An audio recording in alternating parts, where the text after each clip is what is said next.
What is the biggest scam you've ever seen? Last fall, I got a call on my cell phone from an unfamiliar local number shortly after my teenage son had driven off to work. The caller identified himself as a paramedic and asked if I had a child who was driving. My blood ran cold. I answered that my son had just left home about 20 minutes earlier.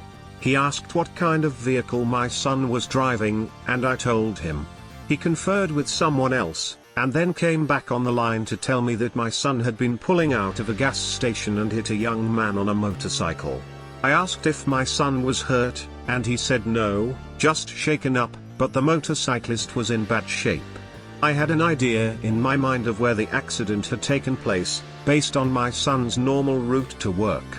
All the information added up. I told the paramedic I would be on my way. But then things got scary. He told me that they were no longer at the scene of the accident, and explained that the injured young man had a warrant out for his arrest, so they were not at the hospital either. When I asked where they were, the paramedic fumbled for an answer, and then another man got on the line. He very angrily and desperately told me that his son was not going to jail, and that he was holding the paramedic and my son hostage in a house somewhere in the city. At this point I had run downstairs and was silently gesturing for my husband to call 911 from the house phone.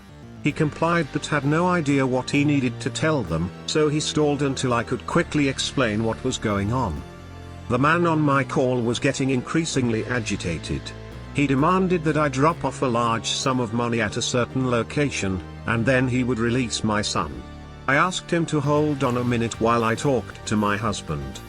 I quickly grabbed the house phone and blurted out the situation to the 911 dispatcher, who stopped me mid-sentence and said, "It's a scam."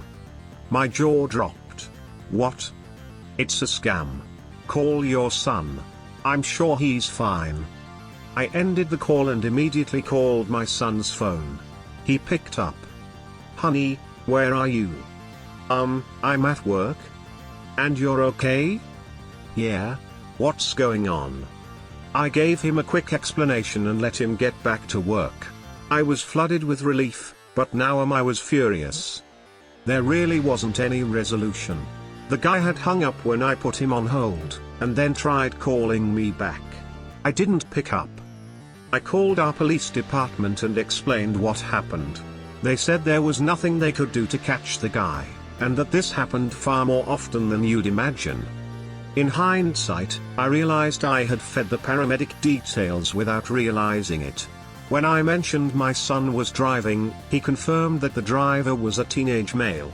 Same with me giving him the make and model of our vehicle.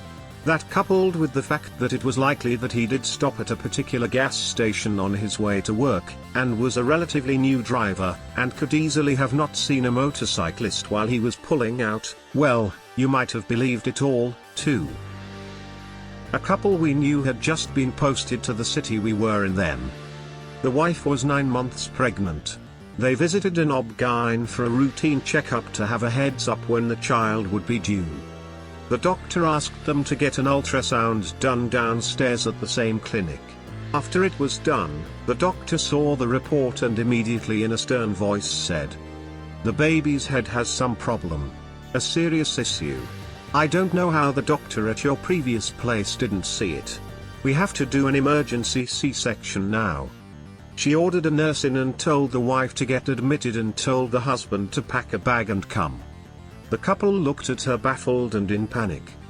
The husband insisted they will come in later, but the doctor only made consequences more serious.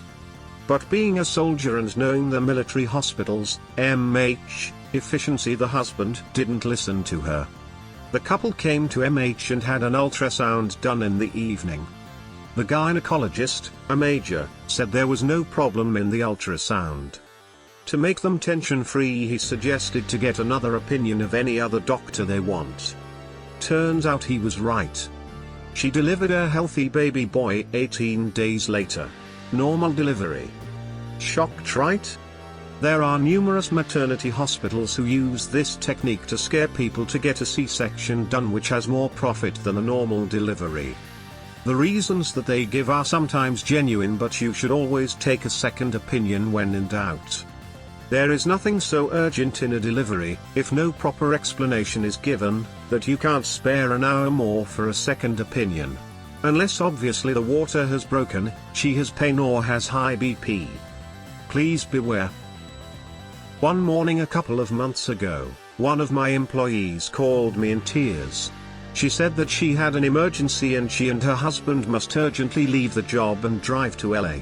I asked them what happened. They explained that a month ago they received a call from someone saying they won a prize, a set of furniture, and to provide the address and personal information where the prize can be sent, which they did. They are young recent immigrants from Cuba and never dealt with this kind of thing before. Subsequently, she received another call and was told that the prize was shipped, but now she owed a $1,000 in shipping and handling fees. She responded that she doesn't need the prize and hung up. They then received an official-looking letter from a law firm in LA saying that they are being sued to recover the prize money. And now, harassing phone calls saying they will be kicked out of the country for fraud and all of their hard-earned money will be seized by the IRS.